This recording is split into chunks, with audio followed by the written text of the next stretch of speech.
இந்த வீடியோவில் நாம் ஃபார்முலாஸை யூஸ் பண்ணி எப்படி நம்ம கால்குலேஷன்ஸை ஈஸியாக போடுறது அப்படிங்கிறத பார்க்கலாம்.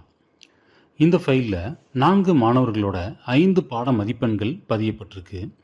இதில் நம்ம ஃபார்முலாஸை யூஸ் பண்ணி எப்படி அவர்களோட மொத்த மதிப்பெண்கள், சராசரி மதிப்பெண்கள் மற்றும் மிக உயர்ந்த மதிப்பெண், மிக குறைந்த மதிப்பெண் ஆகியவற்றை காண்பது அப்படிங்கிறத பார்க்கலாம்.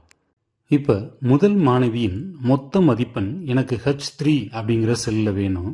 அதனால் அந்த செல்லை நான் கிளிக் பண்ணிவிட்டு ஈக்குவல் சைனை இன்சர்ட் பண்ணிக்கிறேன், ஒரு ஓப்பன் பிராக்கெட். அதற்கப்புறமா அந்த முதல் மாணவி பெற்ற ஒவ்வொரு பாட மதிப்பெண்ணையும் கிளிக் செஞ்சுட்டு ப்ளஸ் சைனை இன்சர்ட் செய்யணும். அவ்வாறு கிளிக் செய்வதற்கு பதிலாக அந்த செல்லோட செல் அட்ரஸையும் நம்ம டைப் செய்தும் இந்த ஃபார்முலாவை இன்சர்ட் பண்ணலாம். உதாரணத்திற்கு இப்போ சமூக அறிவியலோட மதிப்பெண் G3ல் இருக்குது. அதனால் அதை நான் G3ன்னு என்டர் செய்து கொண்டும் இந்த ஃபார்முலாவை நான் என்டர் பண்ணலாம். இப்போ இறுதியாக க்ளோசிங் ப்ராக்கெட் கொடுத்துட்டு என்டர் கீயை ப்ரெஸ் பண்ணுறோம். இப்போ முதல் மாணவியின் மதிப்பெண் 360.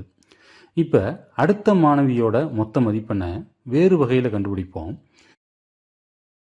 H4 அப்படிங்கிற செல்லை கிளிக் பண்ணிவிட்டு ஈக்குவல் சிம்பிளை கிளிக் பண்ணிவிட்டு சம் அப்படிங்கிற டெக்ஸ்ட்டை நம்ம என்டர் பண்ணால் நமக்கு சம் ஃபார்முலா இன்சர்ட் ஆகும். Open bracket. தமிழ் மதிப்பெண்ணிலிருந்து சமூக அறிவியல் மதிப்பெண் வர அனைத்து செல்களையும் இவ்வாறு நம்ம செலக்ட் செஞ்சால் அது C4:G4 என காட்டும். இப்போ நீங்கள் க்ளோசிங் பிராக்கெட் கொடுத்துட்டு என்டர் கொடுத்தா இரண்டாவது மாணவியோட டோட்டலை பார்க்கலாம். இப்போ மூன்றாவது மாணவியோட டோட்டலை 300 வகையில் இப்போ நம்ம கணக்கிட போகிறோம்.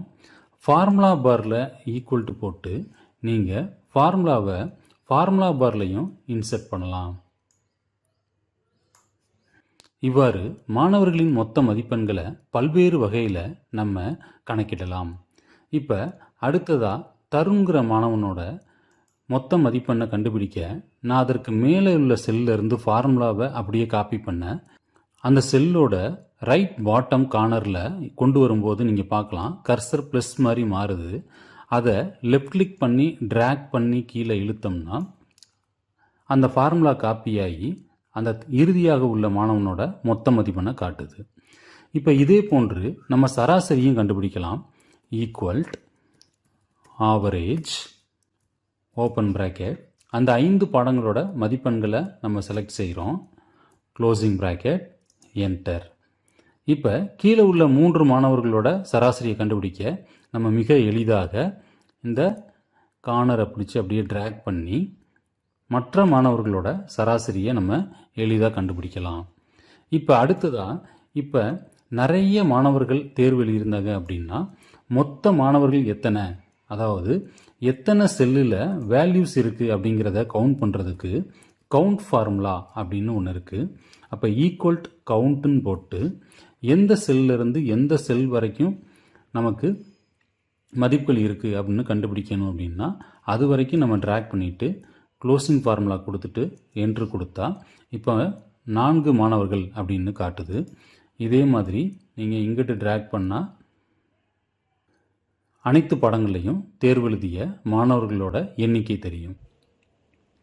இப்போ தமிழ் பாடத்தில் எது அதிகபட்ச மதிப்பெண் அப்படின்னு தெரியணும்னா ஈக்குவல்ட் மேக்ஸ் ஓப்பன் பிராக்கெட். அந்த தமிழ் மதிப்பெண்களை மட்டும் நம்ம தேர்வு செஞ்சுட்டு க்ளோசிங் பிராக்கெட் என்டர் அப்படி கொடுத்தோம்னா தமிழில் உயர்ந்தபட்ச மதிப்பெண் எவ்வளவு அப்படின்னா 89. இப்போ இதை அப்படியே ரைட் சைடு ட்ராக் பண்ணால் ஒவ்வொரு பாடத்திலையும் மாணவர்கள் பெற்ற உயர்ந்த மதிப்பெண் நமக்கு மிக எளிதாக கிடைக்கும். இதே போன்று எது குறைந்தபட்ச மதிப்பெண் அப்படின்னு கண்டுபிடிக்கணும்னா ஈக்குவல்ட் மினிமத்துக்கு MIN அப்படின்னு ஷார்ட்டாக என்ட்ரு பண்ணிவிட்டு ஓப்பன் பிராக்கெட். இப்போ இந்த மாணவர்களோட தமிழ் மதிப்பெண்கள் அனைத்தையும் செலக்ட் செஞ்சுட்டு க்ளோசிங் பிராக்கெட் என்டர். இப்போ தமிழ் பாடத்தில் குறைந்தபட்ச மதிப்பெண் 65. இதை அப்படியே ரைட் சைடு நம்ம ட்ராக் பண்ணால் அனைத்து பாடங்களோட குறைந்தபட்ச மதிப்பெண்களை நம்ம எளிதாக கண்டுபிடிக்கலாம். இதே போன்று உங்கள் வகுப்பில் சமீபத்தில் நடந்த தேர்வோட மதிப்பெண்களை இதே மாதிரி கலெக்ட் செஞ்சு மாணவர்களோட மொத்த மதிப்பெண்கள் சராசரி ஒவ்வொரு பாடத்திலையும் பெற்ற உயர்ந்த மதிப்பெண் குறைந்த மதிப்பெண் ஆகியவற்றை கணக்கிட்டு பார்க்குறீங்களா? நன்றி.